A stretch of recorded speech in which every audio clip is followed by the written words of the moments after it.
ప్రశాంత్ రా. సార్ ఇక్కడ చేసుకొని చెప్తున్నా సార్, ఈ 50 లక్షలు వస్తే పేద ప్రజలకి రైతులకి నేను పంచుతానని ఫస్ట్ చెప్పినా సార్. అదే మాట సార్, నాకు పైసల కోసం రాలే, 10 మంది ప్రేమను గెలుచుకోనికి వచ్చిన. ఈ ₹1 నేను తీసుకోను.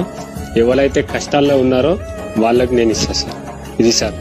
కష్టాల్లో ఎవరున్నారు, ఎలా ఉన్నారు నీకెలా తెలుస్తుంది? సార్ ఇప్పుడు నేను ఒక రైతు బిడ్డను సార్.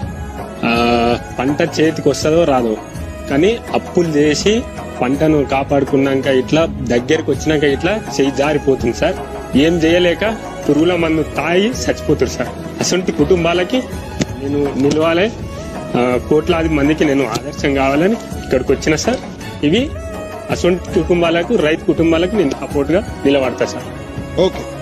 దరిదాటి ఉరకలు వేసే ఏ నదికైనా తెలిసిందా, తనలో ఈ ఉరవటి పెంచిన తొలిచిందేదండి.